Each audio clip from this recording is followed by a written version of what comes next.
everyone, Ange here on the mic. I am jumping on today to talk you through a very special seminar that will hopefully set a fabulous tone in the way that you are thinking about your performance in the gym. This seminar is all about performance over perfection. So I really want to be talking about how setting some really great goals can actually help you stick to the process. And this coincides with the launch of one of our challenges where I really want to be setting the tone for success. So this session, we are going to be diving into how to create performance-driven goals that inspire consistency and they build long-term progress. Not that short-term obsession of, going all in on something and following processes and habits that don't really allow you to get to where you want to go because they are not very sustainable. And also they are possibly taking a bit of a narrow focus as well. So I'm going to be talking about how we can learn to focus in on what the body can do, not just how it looks, which a lot of the times when we think about training and nutrition, we are seeking goals based off aesthetics or possibly dropping weight. And in this seminar, I kind of want to flip the switch a little bit to get you guys thinking about how to create sustainable change by implementing a bunch of goal setting and feedback loops that link to each other in a really clear and measurable way. And not only will you get the performance improvements, but you're probably going to also get the aesthetic improvements as well, which is exactly what you were looking for. But sometimes just by focusing in on those aesthetic goals, the weight loss, that very much narrow focus in on aesthetics, it can sometimes mean that we miss out on the upshot on the other end, which basically means consistency, long-term success, and not falling into that trap of yo-yoing, of losing weight, gaining weight, losing weight, gaining weight. Your results are going to be so much more sustainable in the long run, maintainable. And then you do get to a point in your training where you kind of reach this lovely tipping point where what is needed to actually sustain the results that you got is not as hard as what you probably initially put in to get. So as I said, I really want to focus on shifting the focus away from aesthetic to performance. And I want to really focus in on how we can develop process-driven goals, build motivation, consistency, and better long-term body composition results. So the first thing I want to talk about is the science behind performance-based goals and why outcome goals, e.g. weight loss, can sometimes sabotage motivation. So when we focus in on performance goals, we need to set process goals to allow us to get to that performance. So, for example, if our goal is to be able to add, say, 10 kilograms to my back squat, then we're going to be thinking about the process goal of what it will required of us to actually be able to get that. So we're going to be focusing in on doing the work, which, as you know, if you're doing the challenge, is one of our key focus areas. We're going to be thinking about setting up like stepping stone approach, because we know that by trying to get more load through our squat, it's not just going to be like a turn up and do it kind of thing. It's going to have to be something that's scaffolded. Think about like stepping stones that might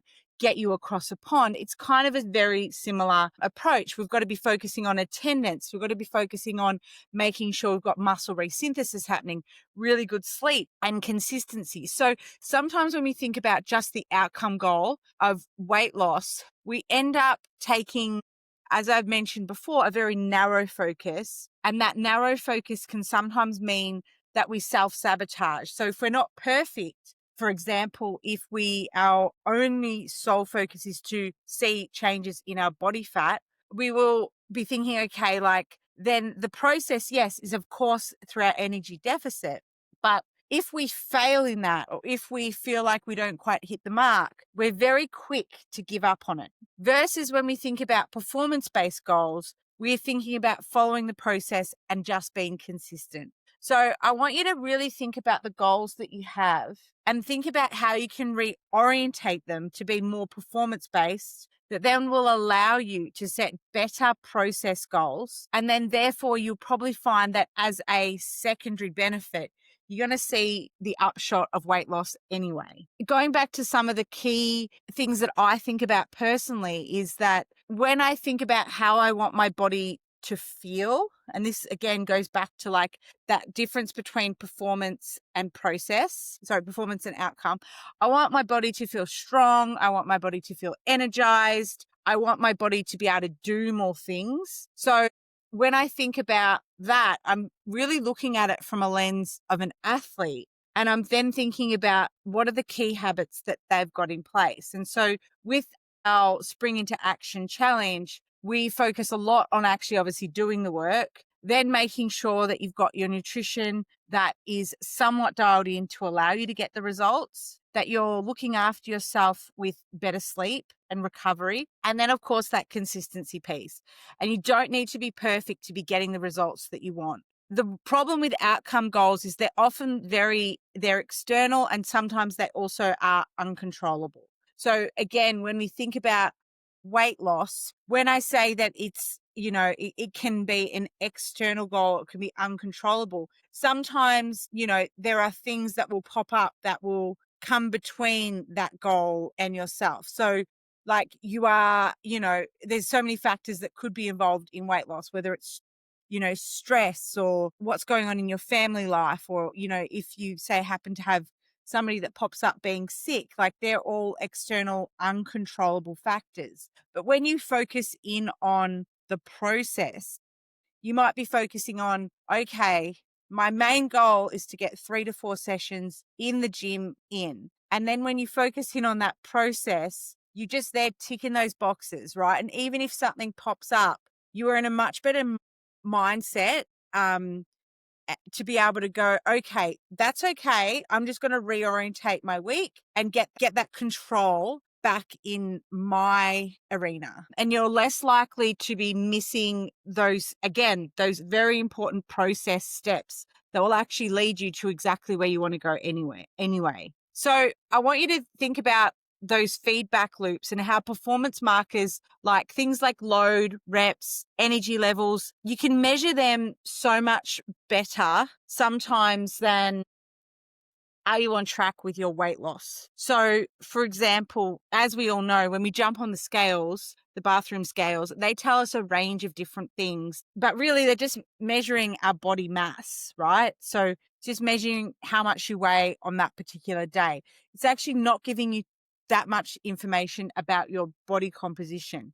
But when you focus in on performance markers like load, reps, energy levels, sleep quality, all of those things that you can very much tick off, how much water you're having, how much protein you're having, you can know if you are on track. And then by being able to see that consistent pattern, that then creates those feedback loops that then builds consistency. It builds confidence in your ability to change. There's nothing more deflating, as some of you guys have probably experienced before in the past, that when you jump on the scales and it weighs exactly the same as what it did last week, right? That's just what you weigh on that particular day. That doesn't predict the trend. That's just the fact of that day. That's how much you weigh.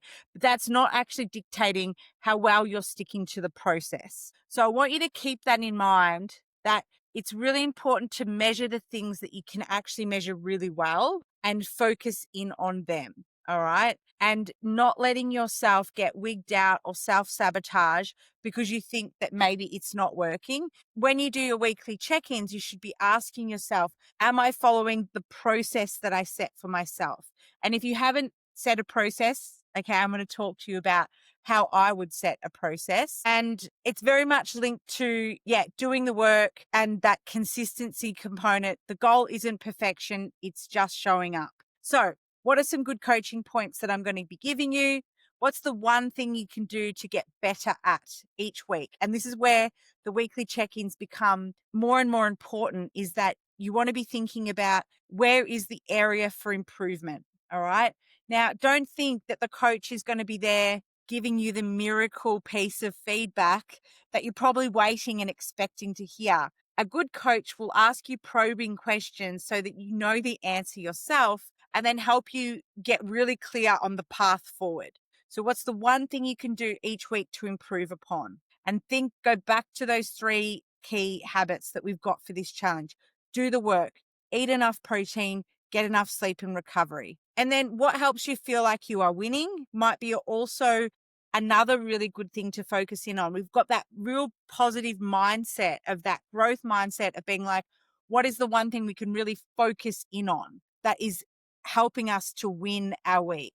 And when you reframe your week like that, you will continue to see the good things that you are doing and not be there getting sidetracked or possibly disillusioned by the times that possibly you haven't hit the mark exactly the way you would like to. It's all a process, and you should be always constantly, I guess, growing and evolving and working on that getting better piece. So if you have not already, make sure that you have set a really strong performance goal of what you want to actually achieve over the next 6 weeks. Okay. So that performance goal could be something to do with running, something to do with lifting. It could be the way that in which you want your body to feel. And then make sure you've got 2 really solid process habits that are very well defined. And again, we've set you 3 habits. So, it could be that. So it could be like do 3 strength sessions per week, and hit 120 grams of protein. So a quick exercise for you just to walk away with. Please share these with the group. I'd love to hear them. What are your performance goals? Remember, we do also have our lifting pilots coming up at the end of this period as well. That's all from me, guys. I hope that you enjoyed this very quick 10-minute seminar, and I can't wait to see how you guys get on.